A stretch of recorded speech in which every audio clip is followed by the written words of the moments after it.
StreamYard has lost access. Hold on. What's going on? Why are we having technical difficulties while we're going live? Give me a second. No, you're good. It tells me that We're going live on Facebook, just so my mom can watch me. If we're being I honest. love that. So, all right, sweet. All right, good morning, y'all. Happy Tuesday. Excited for this one. Probably Taylor, you always say you're excited. I am. I do. I always say I'm excited. I bring on like guests like, so here's the deal, right? The reason why this show has morphed into many different things, but the reason why like I'm always going to keep this show is it just gives me an excuse to hang out with people that because of schedules and locations we just can't, and like Dania's one of them, and so I'm pumped to hang. She's an amazing individual. We know each other obviously through Render, and so she posted a tweet. And like I said, I say this all the time, like I do a lot of social listening, right? Like I watch what people are saying. I slide into their DMs, like prime example, like Dania today, and then tomorrow we got him Andrew coming on. He's a part of the Torque community. Awesome. He posted about finding a job and how he did it. And so I immediately just slid into his DMs like, yo, we should talk about it. So again, the power of putting yourself out there. Dania has amassed an incredible following, so she understands that. But again, excited to hang out today and excited to talk about a topic that's really important, which is like internally networking and just being a good person. And so we're going to dive into it here in a second. But as always, please say, hey, would love to hear from you. I tell folks, I said, I've been doing this for 5 years now. If you have consistently shown up, send Dania a DM, follow her on Twitter. I still call it Twitter, and like connect with everybody in the chat. You'd have a pretty expansive network over 5 years. So please do that. Please say, hey, would love to hear from you. Want to give some housekeeping things before I kick it over. Shout out to AppRight. I'm a AppRight hero. Probably the only non-technical guy on a hero program. But they're good people. I love the DevRel team. Jason Torres is also a AppRight hero as well. So if you ever go check out their product, tell them the Torque Boy sent you. They'll be glad to hear from you. Also, we got a new rebrand on our website, torque.community. It's nice and sleek. It's fun. It's nice. It has nice colors. It's got like good boxes and things. So you should check it out. It's good content as well. So torque.community, we got all of our events. We just shifted over to the actual Torque site. It looks great now. Also, listen, I've had people like say like, oh, Taylor, I didn't know you were in my city. Or, hey, Taylor, like, I need, we should hang out. Listen, text this number. This is me. I use this when I like pull up to Atlanta or like, Raleigh or Dallas or wherever we're going next. I always send a text out when we're doing kind of meetups. So text me. This is my number. Also, you can text live as well. I send out a text whenever I go live with wonderful guests like Dania. I think that's enough of me yapping. All right. It's good to see y'all. Kelly, Chris, Cardo, Kelly, Teron. It's good to see you. All right, Dania, let's give the people what they want. Who are you? What do you do? And we'll go from there. That is a great question. So my name is Dania. I have been a lot of things. So my background is in software engineering and computer science. And I moved over more to product management, and I'm now in program management. I always tell people that like tech is my passion, but I think people are more my purpose. So anything that has to do with communication, organizing, which is how Taylor and I met at Render. Yeah. I'm all there. So I'm currently a cybersecurity program manager at Digital Realty, which we're doing a lot of cool stuff. But I'm really excited to talk about just kind of the art of networking as it pertains to doing it really well in the context of your job. I know lots of people talk about like going to conferences and kind of doing all of these other things, but I think we are really underscoring how important it is to really master the art of who and when you need to talk to someone at your organization. Yeah. I love that. Do you have the tweet still pulled up? I wanted to pull the tweet up. I think so. Yeah. Read the tweet just to set the stage for people who are watching and people who are listening in the future. Also, by the way, I've been with no caffeine. We're doing a church fast. I've been with no caffeine for the last week. And your boy's dying. Tomorrow's you're doing great. Day. You're like really. I'm trying here. This is running off of pure Taylor right now. I really miss coffee. So yeah, go ahead. Read the tweet. Okay, awesome. And I do love this story. So a while back, I was working at in project management, but specifically in a domain where we were acquiring like real estate, so physical space for the business that I was working at. What we would do is essentially manage everything that went into acquiring a site. So getting the building if we were buying it, leasing the building, signing all the agreements, making sure that people showed up to install the tech, et cetera, et cetera. Then we would hand it off to whoever's running the site. And so we're all sitting on a call because we've been going back and forth trying to get this building for months. So I said, I'll never forget being on a call for a site we're having trouble with. And our teammates were literally like, oh, this is, and I'm making up a name, like my friend's John's building. And they're like, oh, John that went to da da da, we'll call him, we'll text him, we'll email him. Yeah. And we get the whole thing done in like a week. And we've been waiting to hear back from people for months. So in my follow-up tweet, I said, I often tell people that socializing and networking isn't just a skill you can use to further your career, but to provide value. So even if you don't have friends who own buildings and who can move the needle at scale, being well liked at your organization in and of itself can move mountains. Yep. And so that's kind of what I wanted to talk about today is a lot of being able to get work done, facilitating projects or programs like what I do is having had enough conversations and people having enough trust in you to where they'll show up when you ask them to. I love that. Yeah, absolutely. So where do we start?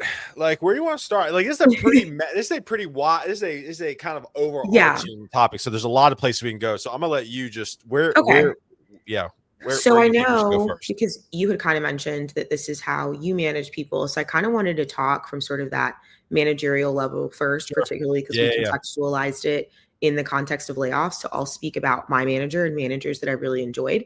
I know that tech is going through some things, y'all. So if you are not aware, honestly, good for you, but tech is just going through a lot.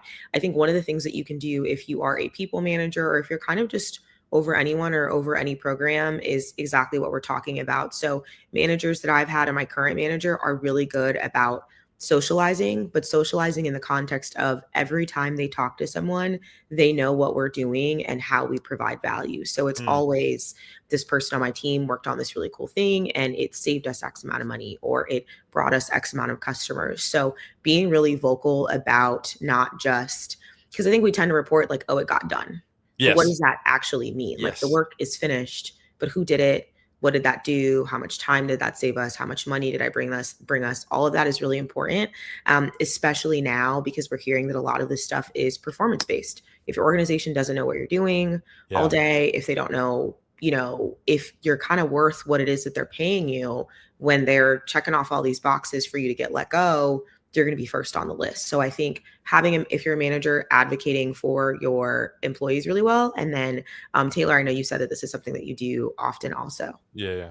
It's interesting is I think I love what you said about it just being done, right? I sit in these leadership meetings like, oh, it's done. Right. But I think like it's the art of storytelling in everything you do.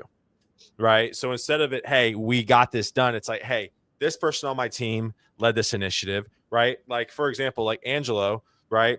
He's in the chat right now on my team. I presented for the Torque All Hands, like, and I made sure, like, I gave him a shout out because I think a lot of times managers can just be like, it can really kind of take the credit in a way where it's like, oh, I did it, but they didn't really do it. It was like the team that did it. So it's like sitting on the calls and like getting people aware, like, hey, so-and-so's doing this.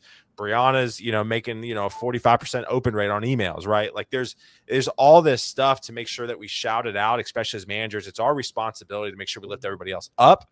And I think, unfortunately, a lot of managers just kind of sit there and they're just like, oh, well, yeah, we did it. It's done. Yeah. And it's like, who's we? Yeah, who's we? Who's we? Yeah, absolutely. And I like Tehran come here. Yeah, keep a project journal. Absolutely. I mean, here's the deal. I think I saw somebody say this a while back, and I'm going to butcher it, but it's like 5 minutes a week, 1 hour a month to kind of keep up with all the things you've done. Like I've actually been thinking about too, like, trying to take my advice and like updating my resume and just like making sure like, because we've done so much. And it's like, man, we've done so much and I have not kept up with it. So yes, Tehran, I agree with that. No, and I love that because we tend to talk about it in the context of like we call them brag sheets. Yeah. Which is, if you, to your point, had to go and tell someone everything that you've worked on, or even in the context of your resume, right? Lots of people are job hunting or looking for more secure opportunities or, maybe looking for contract work, supplemental things. But how do you tell people, hey, I've been here for the past 2 years, you're not going to remember everything when you No. start trying to condense those 24 months on your resume. So sitting down and really thinking about how impactful your projects are. I also think that's also a great thing to talk about your manager with.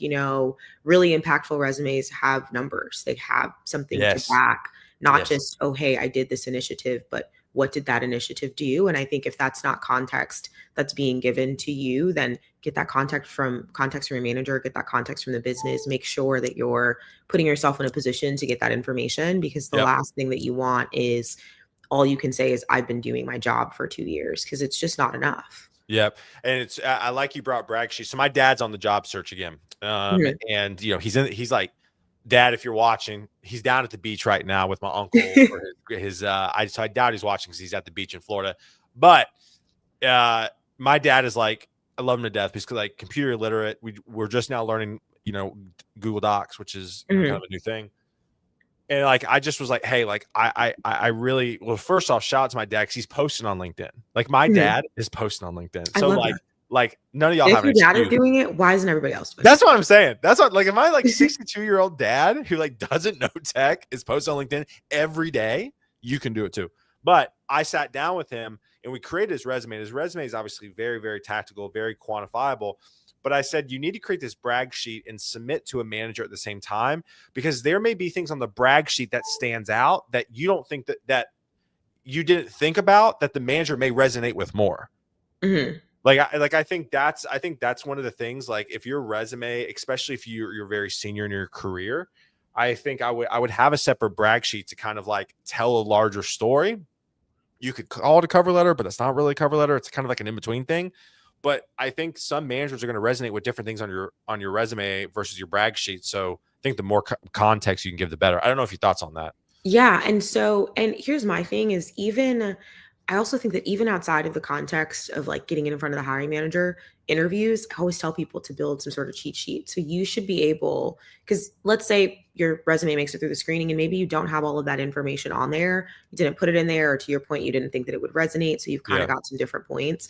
It is so uncomfortable when someone is asking you about, okay, well, tell me more about this project. And you're like, well, like I did a thing, versus if you've been kind of keeping track of everything, I think it's totally fine to just have a little something where you're like, well, I did this and I did I love this that. and this is what happened and, all this other stuff. So I think just being over prepared. So just because you've gotten the interview doesn't mean that you've gotten the job. Make sure that you can break down all of the consistent impactful points that relate to the things that you say that you did.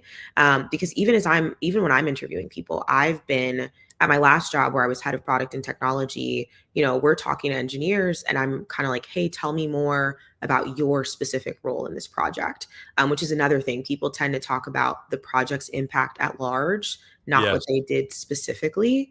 And so I'm always like, okay, well, tell me what you did and the impact that have had. And a lot of times people can't answer the question. And it's unfortunate because I don't have a point of reference for saying, hey, you can come to our team and do the same thing, because you haven't really sat down and thought about what you did. Yeah, I love that. I love that. I want to dive into that because I want to set the stage, right? So if you go to Dania's LinkedIn, she's worked at some pretty amazing companies, right? So you intern at IBM, you intern at Honeywell, you intern at MailChimp, uh, solid. You interned at Salesforce. You're like Thanos out here. Then you were a product manager at GoPuff. Obviously, and then you held some other works within head of product technology and whatnot. So I'm glad you brought this up. First off, all right, hold on. I need to finish my thought, and then we're gonna go to the intern. So I want to talk about your intern thing. Mhm. So let's unpack what you just said about how you interview people, what you've seen. What are some other pitfalls, downfalls that people really struggle with during an interview? Yeah, so I think so we'll kind of go from the top for a minute. I said generalizing your work to the project itself and not what your specific role Right. was, Yeah. Yeah. not being able to break down exactly what it was that you did specifically. So being too general is really kind of the sort of biggest red flag that I see. I also think that when you put things on your resume, I'm expecting you to have sort of the technical knowledge, whatever side of the technical house that you sit on. So whether that's the tools you use to facilitate the project, whether that's the engineering aspect of it, whether that's, the architecture aspect of it, depending on what it is that we're interviewing you for. So if I give you a similar use case for our business, my expectation is that you can take that, break that down and explain to me how you would do the same thing.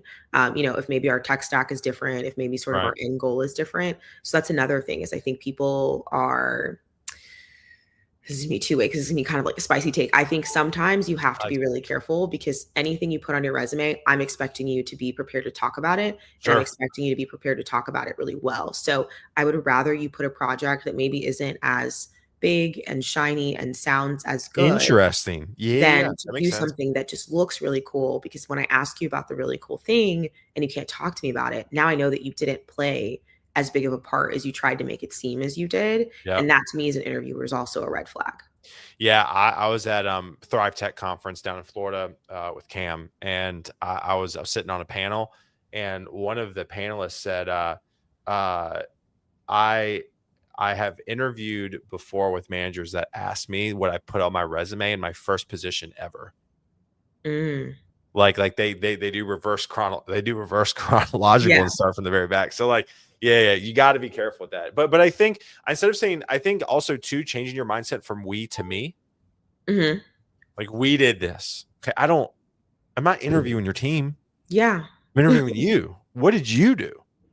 Right. And so I think transitioning from we to me is important. I like Elliot said here, I've literally been printing out an agenda with a mission on the of the company. Love that. Details about the interviews. Love that. Agenda broken down to 5 to 10 increments, questions, but including the brag sheet is a good addition. That's great. Yeah. I love that. I love that. If you can be that intentional for each one, I think it's great. I think it's great. Yeah. What else? Any other tips? Any other tips from people interviewing? Then I want to bounce to another topic. Yeah, so I would say the biggest one, which kind of ties into what Elliot said, researching us. When people come and Isn't they that don't know wild? anything about our product, Isn't that they don't wild? know who we are, they don't know what we're doing. And I get it, the job market's really tough. A lot of people are just trying to find something. I'm not the person who's like, oh, you just want a job, you suck, you can't work here, right? If you have a Right. great work ethic and you're a good teammate, your motivation doesn't necessarily matter. You're going to show up, or you're going to get the job done, or you're going to be pleasant while doing it. But coming to me and not knowing anything is, it also just takes a lot of time away that I could be getting to know you, because instead of focusing on the work that you've done, or focusing on who you are and how you're going to interface with us, I now have to give you this a much longer spiel about who we are and what it is that we're doing. So I think researching the company, and there's two different ways that you can do this. So for larger companies, I obviously like go to their website, see what it is that they have going on. I also do a little bit of digging into like their financials and like their reporting if that's Ooh, available. ooh, A lot of times being able to see where a company is like spending their money sounds really good in an interview. Like, hey, I've been reading that you guys are putting, a bajillion dollars, not a real number, a bajillion dollars, towards AI or infrastructure, or you sure. guys are deeply invested in this partnership with this other company. Because again, you can take the work that you did and you can contextualize it in knowing that I know for the next couple years, this is your focus. This is a skill that I have that fits within this focus. And that's just a little bit of a layer deeper than, hey, this is what we do. It's, hey, I understand what you do, but I also know where you're trying to go. And this is where I fit into your mission. Yep, I love that. That's so good. Now let me ask you this though, but like that takes a lot of effort. So like, because I feel like I think we as human beings are conditioned to do activity, just Yeah. activity. I feel like the job search, especially right now, is like the antithesis of that. Like I would Yeah. argue that like don't try to do so much. I would try to do more that's focused but less.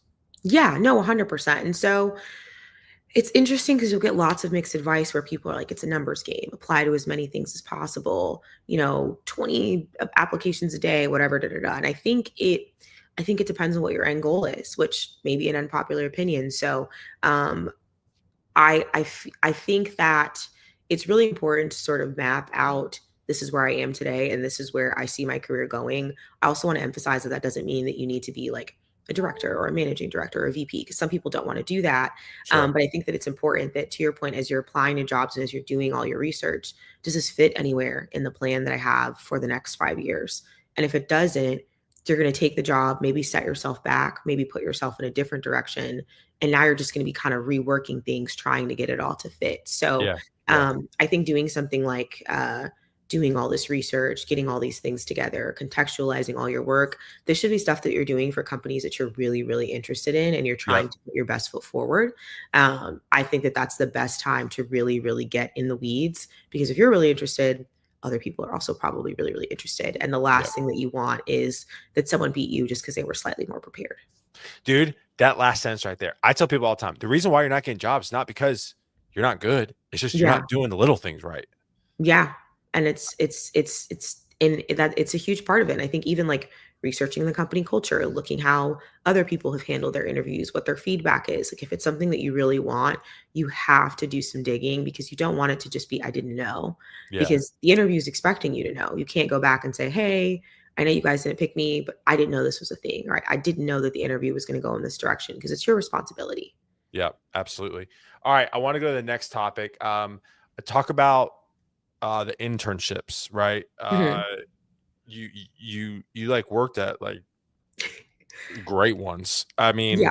was that because of college? Was that on your own accord? Uh So, how did you I do all that? I love this story because it is a little odd.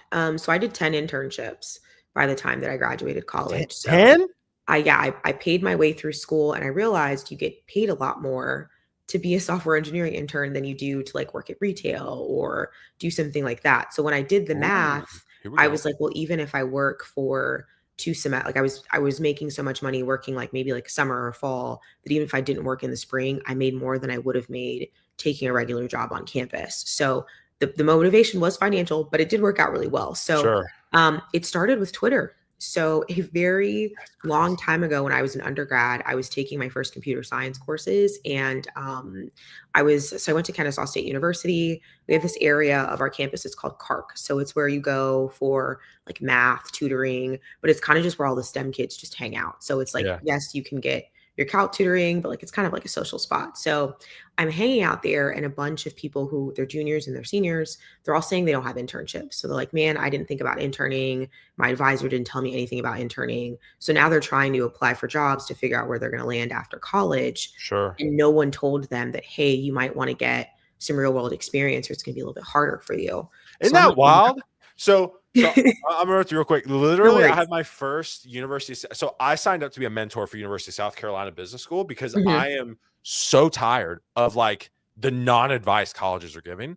So That's like really so so anything. so I have two students. I'm kicking off the first one today, the next one tomorrow. It's like a 4 weeks, it's pretty short, Mhm. 30 minutes. But like I'm pumped because I'm just gonna tell dude, these kids are gonna like hear it from me. Oh, yeah, and so it's crazy because I'm like and the more that I'm talking to other kids, their advisors are literally helping them pick classes. That's literally it. They're not telling them about interviews. That's So crazy. nobody's told me about like the data structure and algorithm style interviews. No one's told me about like the perks that come with, being an intern, you being able to leave the state. 'Cause I lived in the Bay Area for a summer when I was out with Salesforce, but like Salesforce paid me, but they also paid for my housing. So like you could see the Oh, did they wharf really? from my window and like I'm a college Dang. kid. Dang, girl. Hell So yeah. it was really amazing, and so the Yeah. next summer I lived in North Carolina, same thing. Not as fun. I'm in a not as fun, but still in a really nice apartment. They're paying for everything, Raleigh or right? Charlotte? I was living in Durham, but I was working in Oh, Raleigh. Like, Durham's great. Durham's great. yes, I I love was in, Durham. like, near where, like, the Durham Bulls stadium was. Yeah, I know exactly what it is. Yeah, So yeah. it was super nice. So I'm like, wheels are turning. So I get on Twitter 'cause like I said, I don't know anything. If my advisor knew anything, they didn't tell me. So I'm like, hey, how do I go about getting an internship Boy, as I'm a sure software that engineer? post blew up. So I start getting all of these messages, and a guy who had followed me on Twitter for a while messages me. And again, I don't know anything because no one's told me about like the big important tech companies or the differences in salaries. I'm blind, like posting Yeah, to win. yeah. Somebody help me, please. So a random guy DMs me and he's like, hey, I've been following you for a while because I'd been posting through my CS degree, like these are the classes that I'm taking, this is what I'm doing, da da da. And he's like, I work at Salesforce. I don't know what that is at this point in time. So Right. he's like, I work at Salesforce. My team's looking for an interview for an intern. And he's like, send me your resume because like this is in January. So they've already picked most of their people. He's like, this is gonna be really last minute. You're gonna need to study, kind of do all these things. So he helps me get like a proper resume set up, showcasing my skills. So this is for college students.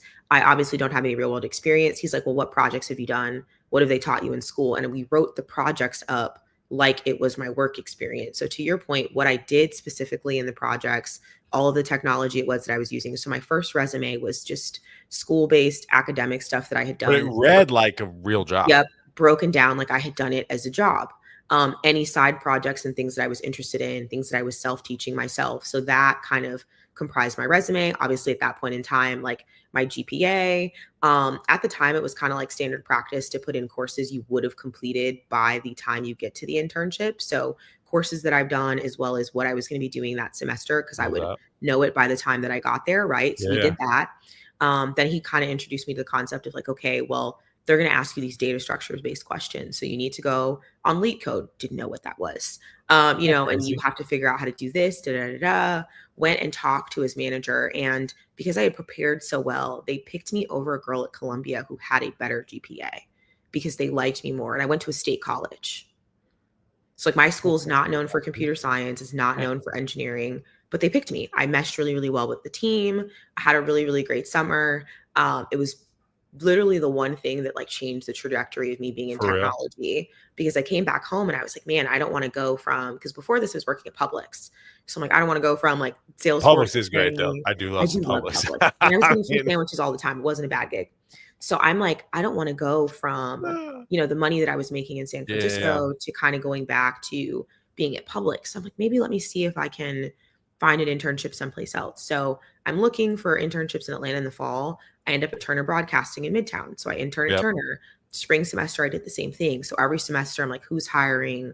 Where can I go? And at the same time, I'm building all of this experience. So when I graduated from college, having done all these internships, because it got to the point where I wasn't necessarily working on intern projects, I was doing the work of like a full-time That's crazy. engineer, just less time during the week because I was a Yeah, yeah. student. So people treated me like I had graduated with 2 to 3 years of software engineering experience, I, which meant by the time dude, if your resume came across my desk, I'd be like, who is this woman? Like, it's so impressive. so at the time when I graduated, it was really great because that meant that I wasn't interviewing for entry-level jobs. So post graduation, I actually, if you notice, Were you I've interviewing never for like had mid rolls? I've never had junior or No, associate you anything didn't. in my title because I We jumped came right into in. technical. Wait. Yeah, the GoPuff, Yeah, so I came in as the like product manager. as just somebody who already kind of knew how to do it. Why'd you go product man? Why'd you go techno functional route, not stay developer? So I'm not gonna lie to you, I just didn't like being a software engineer that I mean, much. I don't blame you. I mean, shout Yeah. out to all y'all software developers. I don't know how y'all do it though. No, I love it. And I think, and so for me, I always thought about what could I do that was sustainable. I think it's really important, and this is going to take a very different turn. I think it's really important also in the context of your career to think about the lifestyle that you want to live, like Sure, challenges that you're comfortable with work, sort of sure. all these other things. And climbing the software engineering ladder just personally was not something that I was interested in. It didn't really fit my lifestyle. I got paid, and this again, unpopular opinion, I got paid just as much to be a product manager as I would have gotten paid if I Sure. was a software engineer. So it aligned with me.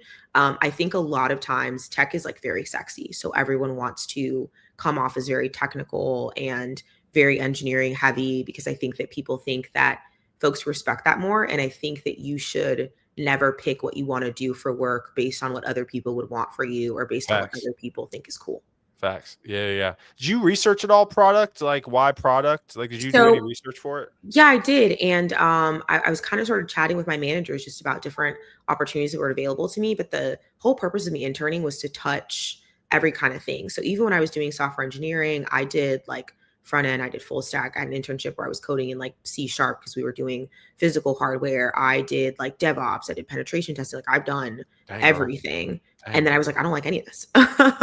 So my final thing that I did was I did a rotational program at Salesforce. So I came back to the very first internship that I had, my old team, but I came That's back to cool. my team That's doing cool. product management and I liked it a lot more. It just seemed to align more with just natural skills that I had. I feel like I was just very good at facilitation and being organized. Yeah. The great thing about the transition was, though, and even on the team that I'm at now, because I have the background in engineering, I do think that I get a lot more respect. I get put on slightly Oh, different facts. products Yeah, yeah, than yeah. other people because I Yep. understand the technical ins and outs of what it is that we're doing. So I stay on top of how things are working. I'm just not coding them anymore. But Sure. having a technical background has enabled me to move farther and get paid more as a product manager. So it worked itself out.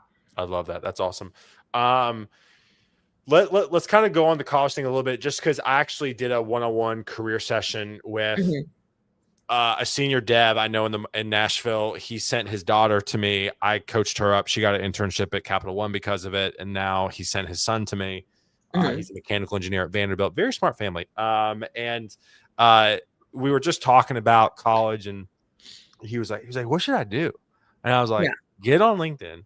And I showed it to him real time. Yeah. I was like, "Go to Vanderbilt University alum, see how many people are in Nashville, and try to meet coffee, lunch, or Zoom call with all." And there was 111 people, 111 Yeah. people that graduated from Vanderbilt as a mechanical engineer Yep. that were in Nashville. I said, "Start there." I said, "Start there. By the time you get to December, you need to have it." And we did the math. It was like 4 or 5 a week. It was a little aggressive, but Yeah. like I was like, your goal should be to try to meet all 111 people by the time you graduate. Mhm. And so I don't know, like if there's any other people who are watching this or listening to this in the future around college stuff. Do you have any other pieces of advice?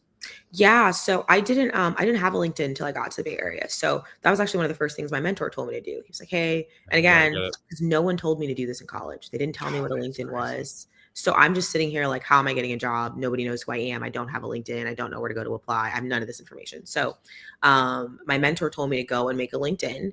And what they were doing in the Bay Area the summer that I was living there, and I'm sure it's kind of similar, was everyone's office would be doing like these mixers. So like I was at Salesforce, but Salesforce would encourage us to like bring our friends to the office on like certain days.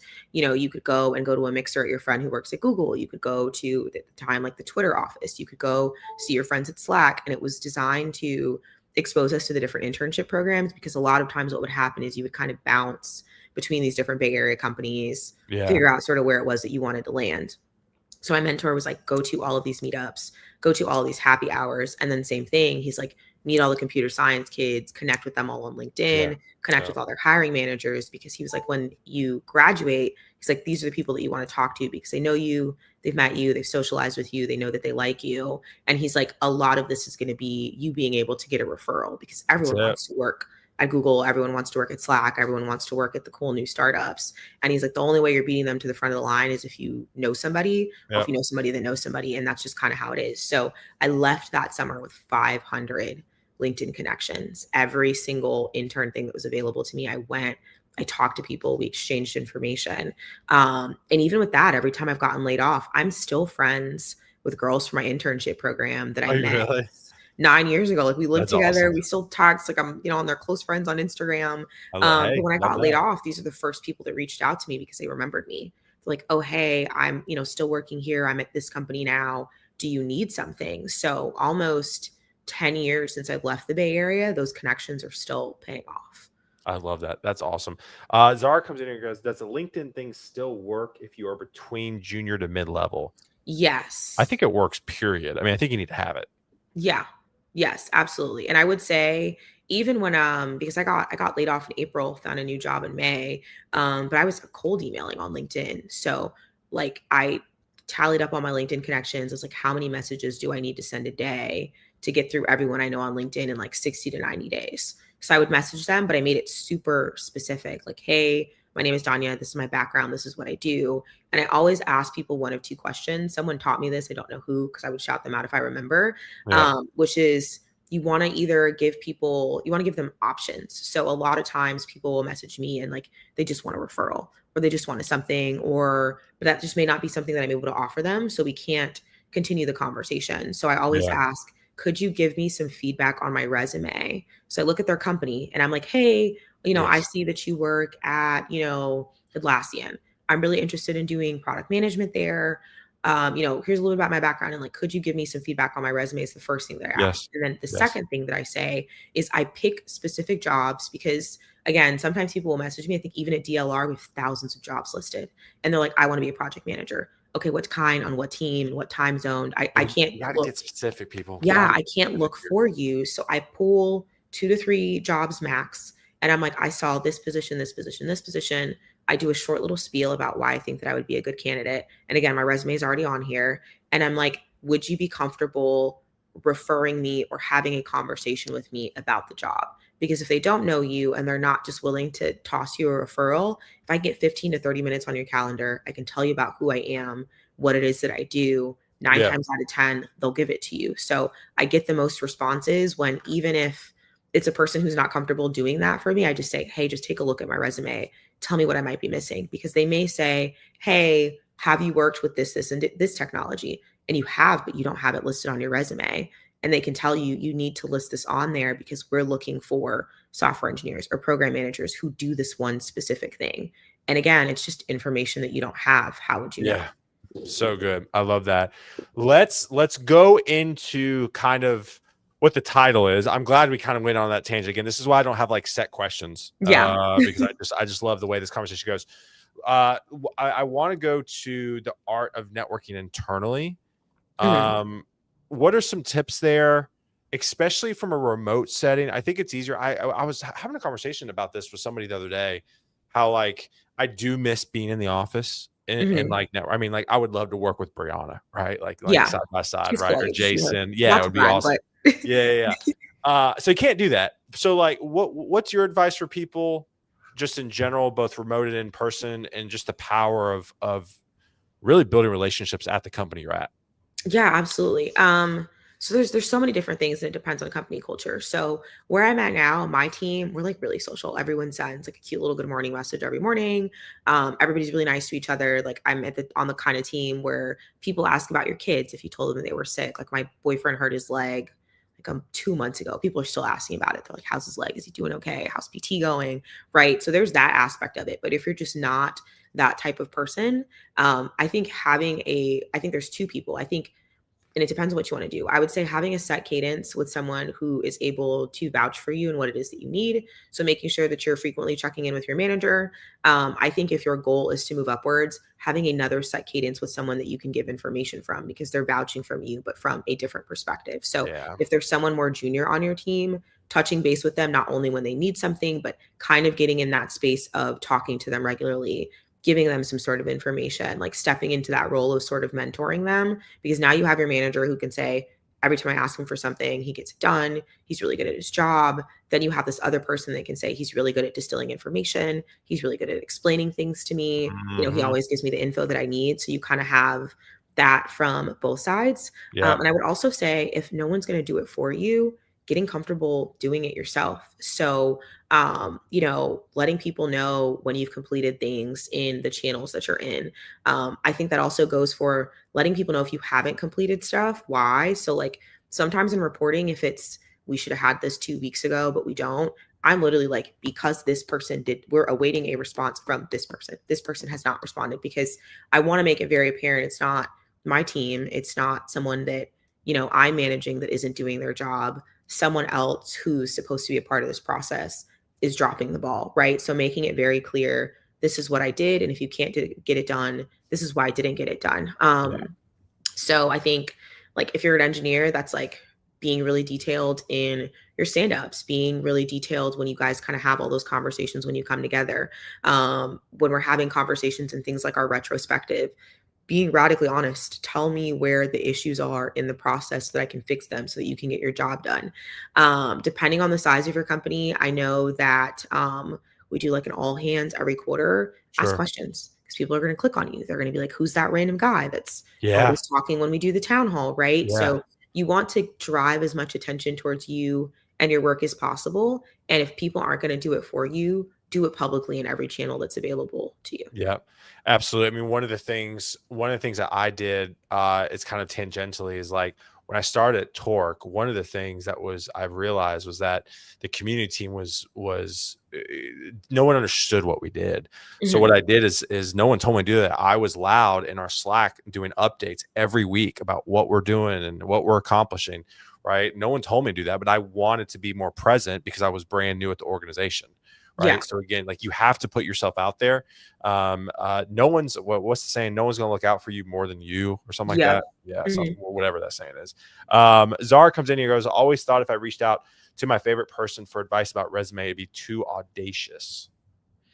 I don't think so. I No. think so. The thing is that, and I'm going to speak for myself, and I'm just going to assume that baseline, everybody is a certain amount of good person, but people want to help you. And again, you have to think about people are doing so much socializing at work that, a lot of us is completely different.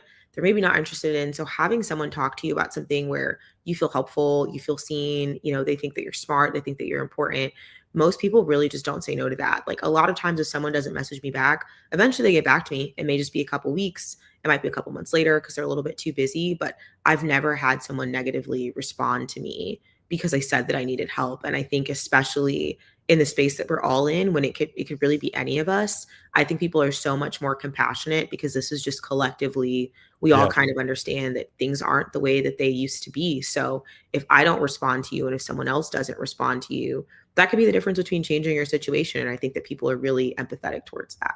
Yeah, absolutely. Zara comes in as an asking for a resume review for free.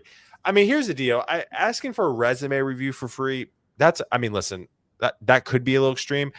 There is nothing wrong with sending your resume over to a friend like Dania. Like if I was a Mhm. product owner, manager, and like Dania and I had the relationship we had, I'd be like, hey girl, can you just eyeball this real quick for 7 seconds? Just one thing that stands out. There's nothing wrong with that. Yeah. Going for like, hey, can you give me an hour rundown of the resume? That's a whole nother conversation in and of itself. Yeah. And there's also people, and again, I think there's a community for everything. So there are people who where that's what they're interested in doing. That's how they serve their community is they do look at resumes. They've got We Discord do it at channels. Torque. They've got whatever. So I think it's if it's you really need a very specific type of assistance. To Taylor's point, nobody's going to advocate for you better for you. You have to go out of your way to find it and to ask people where it is because it's out there. Yeah, absolutely. Um, what I'm trying to think of some other tips. I think names right is big, and I didn't realize it until somebody's called me the wrong name consistently. Tyler. Yeah. It's like, listen, You're not even Taylor. trying. Taylor is not. There's not a. It's not a long word. There's no need. I'm not asking you to pronounce my last name. My last name's crazy, but like I'm just Taylor. Like I think that makes a huge difference as well. So Yeah, and it's just on the list of things of just remembering little things about someone, their name, if they and I like preferred name, because I have some team members, especially, Slack will show you somebody's whole entire name and just knowing this person prefers to be called this instead. I think even just knowing people's like channels of communication. Some people don't want to sit on Slack with you all day. Some people want to huddle instead of message. Some people want to do this. Some people want to do that. So there's so many little things that can make you so much more pleasant and a 100%. lot of it is just remembering what people's preferences are. 100%. Danny, come up with the questions. Talk about your layoff. Why you pivoted to cybersecurity? This is an excellent question. So the company that I was at I was working at a startup, and to kind of condense what it was that we were doing, we were working on improving sort of the workflow for legal professionals. So our founder, as well as a lot of the people working on the product, have backgrounds in law. So I'm talking they've been lawyers for like 40 years, like longer than I've been alive. And so the idea is essentially changing the way that lawyers do referrals, how they connect with one another, mentorship, which is a really, really big thing in this space. It's like similar technology, but not. But what we had also kind of transitioned to was all of the data and information that we're getting from cases, how people like to work, what their personalities are. Can we leverage machine learning and artificial intelligence to help them make better decisions, to help them build better teams, things like that. I got laid off in April because the entire company sunsetted. So literally it was kind of like I woke up one day and I didn't have a job anymore, and neither did anybody else that worked there. That's crazy. Our founder was we were self-funding a lot of the company. So in this economy, that just wasn't, something that was a viable option, especially since he'd already worked on this product for years. So I got laid off. I closed my laptop. I went to sleep. So that was kind of my response to that. I was like, cool, I'm going to take a nap. Oh my God. And I woke up and the first thing I did was I posted on Twitter that I got laid off before I posted on LinkedIn. I mean, So I was your following's tremendous on Twitter. yeah, so I was like, hey, guys, I just got laid off. I'm looking for a new job. But I always told myself when I moved sort of out of my current role that I was going to work in cyber and I was going to work in AI. The biggest thing to sort of consider when you're building your career roadmap is spaces that are growing and what it is that you have to offer. And I think one of the things that people try to do, and I think this is kind of what we're experiencing with entry level software engineering, is it can be really hard to get in someplace when things are oversaturated. So knowing when it's time for you to niche down and to pick a skill when the door is like wide open is a really Mm, important skill to building a career. mm. So Yeah. right now there's so much opportunity in cyber, and there's so many things that are also just different flavors of engineering. So I'm not necessarily a cybersecurity professional, but I spent so much time building secure products and following these protocols in a completely different way that I can again take that I knowledge love and it. transfer it. And with all of the opportunities that are available, I was like, hey, if I'm going to pivot, let's not pivot back to just being a generalist. Let's pick something. And so that's how I ended up in cybersecurity. But just a little tidbit there. If you're looking to switch to something, make sure that what it is that you're picking is going to have opportunity for you for the next couple of years. You don't want to Mm. be the person getting in at the tail end of some sort of boom, because it's just going to make things really hard for you. Yeah, I agree with that. I think one of the things that I've done relatively well in my career is kind of see the ripples. Hmm. And I talk about sailing all the time. Like I grew up sailing, and you have to know where the wind's coming from. And I saw that recruiting, the industry was changing. Not Yeah. even before AI. AI just put the gas on it, but more from like this community aspect. Because when I was working at Vaco, people wanted to work with me because of me, not because of the name. And I Yeah. was like, wait a minute. That's okay. We're on to something here. So shout out to you for kind of you reading the tea leaves, seeing the tea leaves, Yeah. cybersecurity, navigating that. I think that's great. That's great. Yeah, absolutely. And again, I think that just goes into which I always encourage people to do market research, because a lot of this is if you look at where companies are spending their money, a lot of it is in cyber initiatives, and even thinking about AI, vibe coding, everything else. Whose responsibility is it, do you think, to make sure that all of that stuff is secure? And That's true. so everything that we're kind of building in this space of AGI, of wanting to use AI for everything, of writing sort of all of this code, is we need more security professionals to make sure that we're not doing things that Yeah. we are not supposed to be doing. And sort of even when this AI boom is over, all of the data points that are being collected across all of the products that are now part of our daily life, again, whose job is it, do you think, to make sure that all of that is okay? So cyber is going to be here for a really, really long time. Of course, the context of the work it is that we're going to be doing is going to change. Yeah. But it's a great sort of field to be in, the same way that if you can get into AI early right now, also a great place to be. I love it. I want to go to this question here. New yams. For my black folks that still prefer to use an easier pronounced name for better chances of getting hired. It's an interesting question. Obviously, something I don't think about. Yeah, so I'm gonna give two answers. Sure. Um, there is a lot of content that I've seen around people saying that you can take your picture off of LinkedIn. You can go buy like a shortened version of your name. You can kind of do all this other stuff, right? I'm going to answer your question with a question, because you have to think about, is if you had to do all that and that is the only reason that they picked you, is that the work environment that you want to end up Mm, in? hmm. At some point, you're going to have to tell people your name. At some point, they're going to see it on your email. They're going to see it on your Slack. You're going to turn your Yeah. camera on, right? So, I will never tell people to not do things that they think would make them more comfortable or get them more opportunities, if it's not like lying, stealing, cheating, all that other stuff, right? But at the end of the day, these are people that you have to work with. And if they feel so strongly about how you look, or if they feel so strongly about what your name is, that's not going to go away once they hire you. Yeah. Yep. So good. So good. Elliot's question that we're going to do rapid fire. Dania, how did you maximize tech conferences like Render, ATL, local meetups, and maybe other in-person and virtual events? What was your mindset? Elliot come with some great questions today. Elliot, I appreciate you. Yes. So Render's funny because I'm gonna give some background. I met Justin at MailChimp when I was an Okay, intern. so Roxy was right. I saw the question come in. I just couldn't pull it Yeah. up in time. So yeah. So I met Justin when I was an intern at MailChimp. Was kind of building my Twitter community. So online, everybody had known me as I was a full stack developer. But I love to eat. So I was the full stack developer. And people kind of knew me. So I'd bump into people. They'd be like, oh, you're a full stack developer for social media. So before we got Bree, and thank God that we did, because I don't have a background in marketing. I'm just kind of good at community building. The first year, it was like me, Justin, and a couple other people. So actually I put the conference together. As we've gotten more of a team and I've been able to attend Render, I think it's really just about being strategic.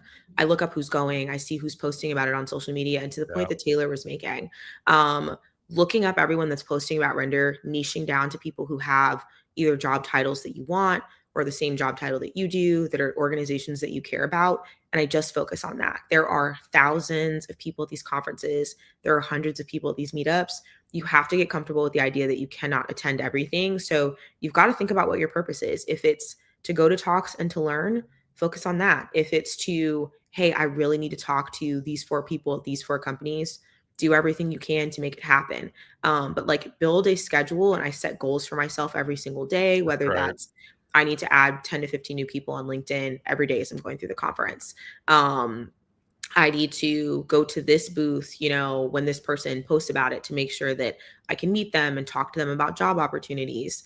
I need to, email my resume to 2 hiring managers a day who told me that they wanted it, right? So it's just, for me, and again, unpopular opinion, I think at conferences, less is more. Preserve your social battery for the conversations that you really need to have that are going to move the needle for your career. That 100%. Love that. Love that. All right. Rapid fire. You ready? This was great. Yeah. Thank you. Thank you for coming on. This was wonderful. What's one tech tool or app you can't live without right now? One tech tool or app that I can't live without. Crisp. Crisp is my favorite thing. So Crisp is an AI platform. It's like AI note taking, but that's not the cool part. Is they do AI noise suppression. So if you work from home like me, or if you're traveling, you literally cannot hear anything. I was in Mexico and a mariachi band was legitimately playing behind me, and nobody on the call could hear it. It was like legitimately ridiculous. You can Are you blast music. serious? Yes, you can blast music in your apartment. You can be out working in a noisy coffee shop. It is the only thing that I have used that works. And it takes notes. So it takes notes. Like it kind of tags everything for you in terms of who is speaking and all of that other stuff. Look at It gives you a this. recording if that's what you want. So yeah, I'm a huge fan of Crisp AI. Huh. Yeah, and you're always out and about, so that makes total sense. That's awesome. Yeah. I'm gonna check that out. That's Yeah. why I like asking those questions. Everyone's like ChatGPT. I'm like, no, give me something good. No, and even it's something like Render, if you can't find a conference room but you need to chat, it filters everything else out that's not you. I don't know what they're doing or how they're making that work, but it does work really, really, really well. I love it. What's the first job you ever got paid to do? The first job that I ever got paid to do. The first job that I ever got paid to do was Publix, but I'm from Florida. I feel like everybody's worked at Publix if you're from Florida. So the first job I ever got paid to do was a cashier at Publix, and this was like my trajectory, my tech arc. I was a cashier at Publix. After that, I worked at a gym. I worked at like the first Crunch Fitness that opened in Florida before they moved everywhere. I sold cars for a while. So I was actually a GTR specialist at a Nissan dealership. And then I went into working in a technology. So I had all of these like odd jobs, and then I became a software engineer. That's crazy. All right. So let me ask you this. I haven't quite figured out how to frame this question. So if you could set your ideal remote in-person hybrid cadence for a company, yeah, what would it be? So I don't that's the best I've have asked it yet. a cadence, but I have like a thing. So I've worked at companies where we do all of our planning in person. So it doesn't matter like when we're doing planning, but if we have to get together and plan something big or something that spans multiple teams, we just all fly someplace and we get it done. I think that if you're doing like quarterly stuff, long road mapping, complex projects, that would be my desired cadence, is like work from home whenever you want to. But if we need to really sit down and map something out and make sure that everybody understands what they're owning and what they need to be doing, I would strongly suggest that if you can do it in person, you do. Okay. I love that. Yeah. I love that. I think the company I worked at before had a pretty good cadence. They would bring a business unit in a quarter. So like 1 week, one week for a quarter would be like sales and then marketing. And, I like that because you got everybody in the office, and I enjoyed that. But I do miss being in the office. Believe it or not. What did you want to be originally when you grew up? Like when you were a kid? So originally, I didn't have like this is what I wanted to do. And this is sound crazy. Like I just wanted to be like cool and interesting. So my goal, like even when I, was moving for college, was I always wanted to have time and space for the arts. So even now, like I love to travel, like I'm really interested in fine dining. I have a camera, so I do photography. Yeah. So it was less about what I did for a career, because my identity isn't really my job. Sure. And more about being able to work, which is why I love remote work, in a way that facilitates me like doing the stuff that I actually want to do. I love it. What's one career mistake you're oddly grateful for? Career Like mistake. like like like any mishaps? Career mistake that I'm oddly grateful for. Um, hmm. Realistically, I've made plenty. Sure. So there's been lots of times, like even at my first internship, I remember that my mentor kind of pulled me to the side and was like, "Hey, like you're really smart. Obviously, you've done really great at your coursework, but he was like, you can't." I think like academic program and functionally building a product at scale are two completely different things. And he's like, "You're Yeah. really not necessarily understanding how different this is." When I first got into product management, there's so much terminology and things that you have to use, and so I really kind of every time I transitioned to something else, I was really publicly failing. Yeah. Um, but I'm really, really grateful for all of those experiences because I had to learn to be really transparent about not knowing things and Mhm. needing help. So I'm really grateful for just kind of being able to say, I don't know how to do this. I've never done this before. I'm not understanding this. I'm struggling with this topic. I think it gave me a lot of humility very early on in my career, Mm. but it also enabled me to have tough conversations, right? I think a lot of people, when they're at a job and they don't know something, it's either you're kind of trying to hide that, like, my work is not as good as other people's, or that I'm not moving fast as other people's, and you're skipping meetings and you're not giving Yeah. updates. And I had to very publicly learn to be like, hey, other people can do this and I cannot. So how are Yeah. you guys doing this? Where are you learning it? Yeah. And it really gave me a necessary skill, which is like being able to research something and then kind of to tie it back into the art of networking, finding the person I needed to talk to who was Yes. going to teach me what the standard was at our organization. So, hey, I'm struggling. Don't mind the struggle. Who has the time and the space to mentor me, and how do I find them? I love that. That's awesome. If I were to say you couldn't be in tech anymore, but you can make the same amount of money, if not more, what hobby would you pursue? Um, that's a great question. I went to this thing at the High Museum a couple weeks ago for like fine art printmaking, which I thought was really cool. So I'd do Okay. something like really like I'd open like a pottery studio like Seth Rogen, or like make Yeah, yeah, art yeah. prints, or I don't know, animal conservation. Like it would just be something completely different I than love it. I this. love it. I love that so much. All right. Last two questions for the second last question. Are you a coffee or tea girly? I'm a coffee person every Hot day. or iced? So it depends because it's really Oh, weird because okay. I feel like I'm one of those people where it's like flipped. Like in the wintertime, I'm like, ooh, iced coffee is delicious. And in summertime, Really? I'm drinking like the most scorching coffee Golly, imaginable. dude, I can't hot coffee. Ugh, makes. Ugh. But I hear you. I hear you. I love it. I love it. Do you have a favorite coffee spot and where you're at? So I have a few. So I make my own coffee. I make cafe suda, which is like Vietnamese style coffee at home because I finally mastered it. There That's you really good go. hot or ice. So I make my own coffee. Hey, Um, next time we're in the same city. Yeah, I got you. Awesome. So I also so like I because I'm really into cooking, so I tend to not coffee shop at Atma as much because I figured out how to like make my own homemade syrup. So I like Sure. the brown, Dang. yeah, like the brown sugar shaken espresso that I would get from like a Starbucks. I can make it at I home. have to say that is very delicious. I don't like Starbucks that much, but that is fantastic.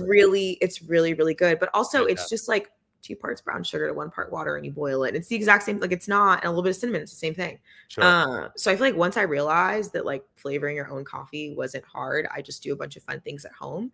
That's awesome. But there's another place, Buddy Brew, which is in Tampa. A portion of your proceeds of all your coffee things go to like dogs and shelters and stuff. So the coffee's really good, but That's they're like cool. mission based and like you save a Yeah. dog every time you buy a cup of coffee. So I'm into that. I love it. I love it. Last question. The show's called Guidance Counselor 2.0 because we had Mhm, guidance counselors in middle school, high school, and college, but now as adults, we don't really have them to ask them for mhm. general career advice. Obviously, a lot of advice was given today. What would be your biggest piece of advice if you could go back and tell Dania, like in college?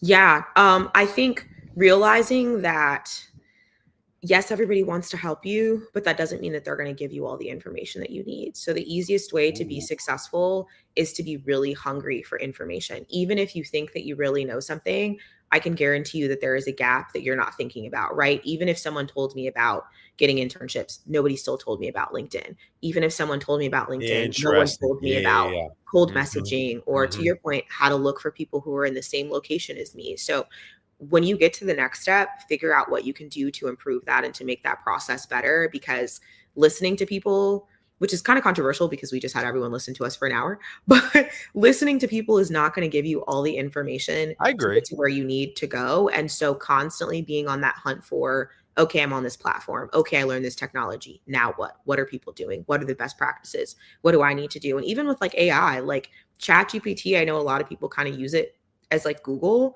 but get it, you can use it to teach you stuff. It's written one of my conference talks, and Oh it wow, is, yeah. and I'm using it. It's all the information that I had, but it just made it sound more cohesive. Yeah. And then I use it a ton now to start planning and brainstorming for building community for Torque. Yeah, and even with my job, I'm like, "Hey," I'm like, pretend that you're a senior level product manager or program manager and you're working on a da da da da da It helps da. with blind spots. Yeah, because there's Yeah, just yeah, there's yeah. just things that I'm not thinking about. So Yep. giving it that context so it can tell you, "Hey, have you thought about this?" And chances are you're not. And to the point of what Elliot said, idea swapping is necessary, and that's where your network is important. I went to like a Labor Day thing with my friends. And it turns out we're all PMs. Like someone's a I project love it. manager, I someone's a love program it. manager, someone else is a product manager.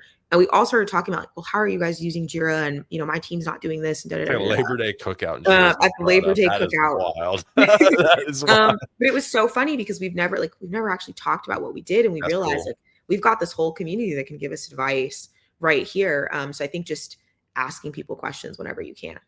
I love it. I love it. All right, y'all. Well, thanks again for hanging out with us today. Again, I moved these to hour sessions about 2-3 weeks ago, and I love it. It allows us, me, the group, everybody to hang out a lot longer and have great conversations. So tomorrow morning, I got my boy Andrew from the Torque community. He's going to talk about how he got his job. I literally texted him today. I was like, "Hey, man," I said, "What did I say?" I said, "Hey, man, I'm making a LinkedIn post today. How'd you get your job?" He goes, "Well, one, my buddy and meetup co-organizer told me to email his boss, and then the other came from a LinkedIn DM. So we're going to talk about it tomorrow. Yep. Y'all have a good one. We'll see y'all. Awesome. Bye, everyone. Bye."